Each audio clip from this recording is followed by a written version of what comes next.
Hey, what's going on everyone? Welcome back to another Rocket League video here at Game Gym. I'm Coach Aero, and today we will be learning how to perform one of Rocket League's most exciting mechanics, the pinch. We're going to take a look at a few different kinds of pinches.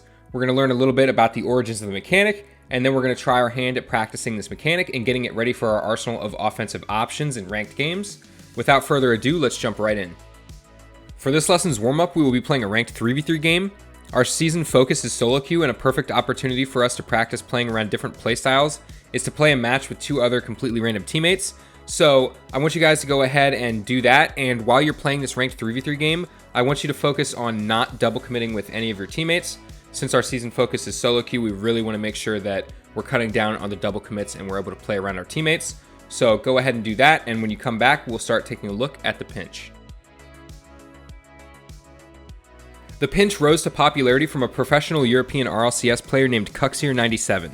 During a Week 5 regular season match between Flipside Tactics and Team Secret, Cuxer hit an insane pinch in an absolutely must-win game to avoid relegation to the then little brother league to RLCS, the Rocket League Rival Series. With this momentum shift and Flipside up 2-0 in the series, this all but cemented their victory over Team Secret. This mechanic was and still is absolutely insane because of the ridiculous amount of power you can generate on the ball and can catch even the most experienced defenders off guard. Alright guys, so to start out with learning the pinch, we're going to be in free play and are going to be trying to recreate the iconic Cuxer shot, which coincidentally is a great intro to the pinch in general, as there are a few different types.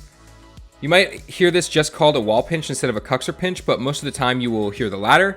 Now, a pinch happens when a ball is on a surface and you hit the ball into the surface with the corner of your car, which generates an absolutely insane amount of power.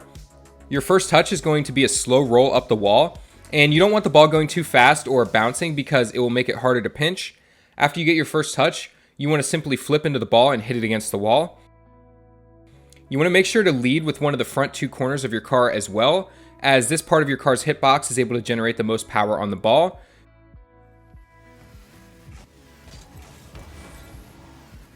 So that's the basic wall pinch. Now we're going to look at another type of pinch, the ground pinch. The ground pinch is really similar to the Cuxer pinch / wall pinch. The first touch is just going to be a little bit different because we're going to be pitching it against the ground, of course, instead of the wall. Our first touch here will consist of us rolling the ball in a straight line at the base of the wall. Like our other first touch, we don't want this one going super fast or like bouncing or anything, so we can make the actual pinch as easy as possible since we won't have to make any of those unnecessary adjustments to the ball's trajectory. Here you can honestly just imagine that the ground is the wall and approach the ball the same as the first drill. After our first touch, we can simply just drive up the wall, follow the ball, single jump off the wall, so you save your flip. And then when you come down on the ball, you'll use the second flip to flip it into the ground and pinch it while making sure to lead with one of the corners of your car.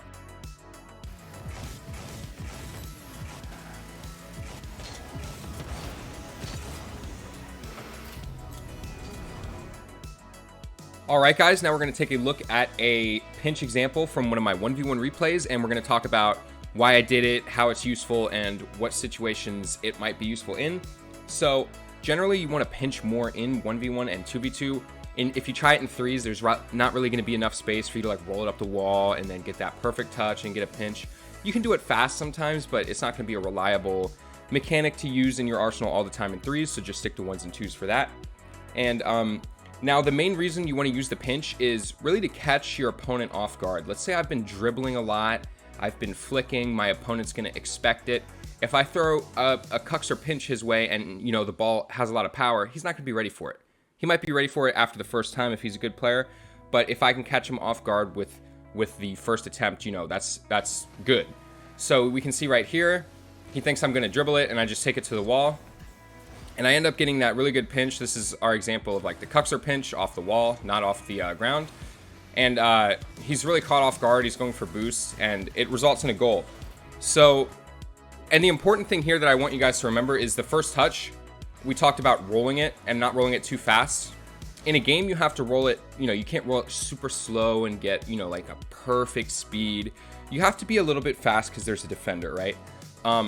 But just look at this first touch, and this looks like what you should get. It's not too fast, it's not bouncing, and it's just a really easy read for me. So that's a good look at an example where you would want to use a pinch. It's just to throw the defender off guard and mix up your offense. All right, that's going to do it for this video, everyone. Just remember that the pinch is most useful when you're in a solo queue game and you want to switch up your offense and kind of use it as a way to catch the defender or the defense off guard. So that's it for this lesson. Stay tuned for the next one, everyone.